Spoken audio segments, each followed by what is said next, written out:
The distress call came from deep within the Perseid expanse, a lawless void where pirates, warlords, and worse roamed free. It was a weak, fragmented transmission, but enough for the Galactic Council to detect. Anyone, please, we are. Children, slaughter. Help. The sender's coordinates marked the planet Talvran 4, a small agrarian colony of the peaceful Sauric people. The Saurics were herbivores, renowned for their music and philosophy, utterly unprepared for violence. Their cry for help should have summoned the fleets of the Council's protectorates. Didn't. The Council chambers were silent after the message played. The Vidarian ambassador cleared his throat with his triple-lidded eyes half closed. The Perseid expanse is outside official jurisdiction. Any fleet movement would be unwise. Others muttered agreement. The Talvran colony was too far, too small, too unprofitable.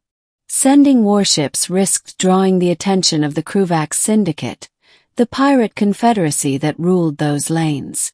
Only one voice in the chamber spoke up. It belonged to a human delegate, a stocky, scarred woman named Captain Mara Kessler. So we just let them die, she asked. The Vidarian tilted his head. We avoid unnecessary conflict. The Saurics are not part of the Council. This is unfortunate, but... Kessler rose to her feet. If the Council won't help, we will. The room buzzed in confusion. We?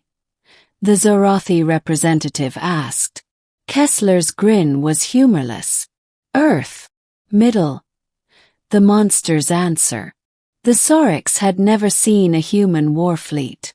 Truth be told, neither had most of the Council races. Not in their full capacity. Humanity's military history was the stuff of whispered warnings. A species forged in war, tempered by centuries of survival in hostile environments, whose warriors carried reputations so fierce that old spacer legends called them the apex predators of the stars. But humanity had spent decades trying to be something else. Merchants, explorers, diplomats. The galaxy had almost forgotten what they could be when provoked. Almost.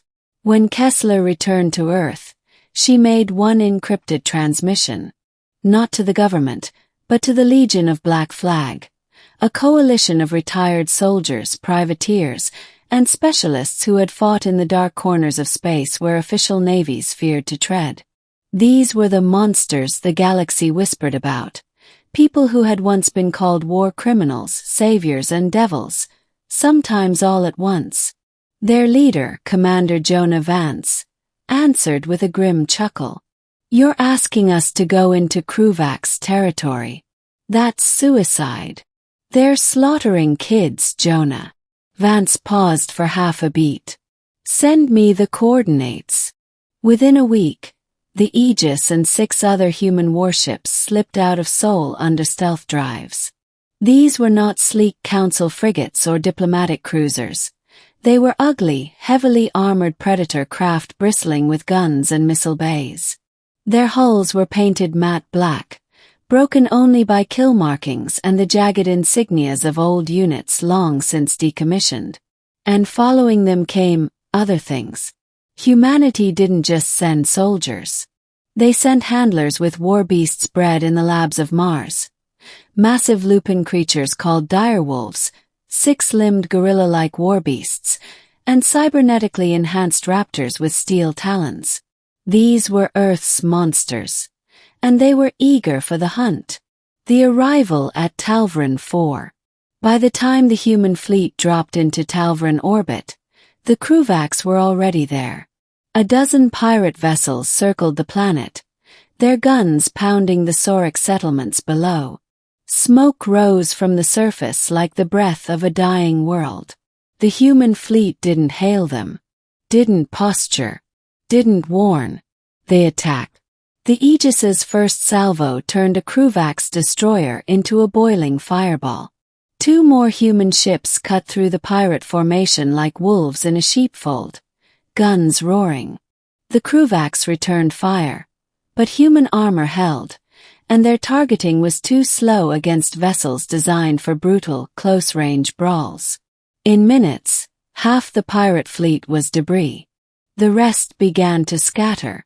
But the Black Flag Legion didn't let them run. "Boarding parties," Vance ordered. The ground war. Talvran's surface was worse than the humans expected. Kruvak's raiders had corralled Sauric civilians into burning barns, using them as bait for anyone foolish enough to intervene. That's when the war beasts were unleashed.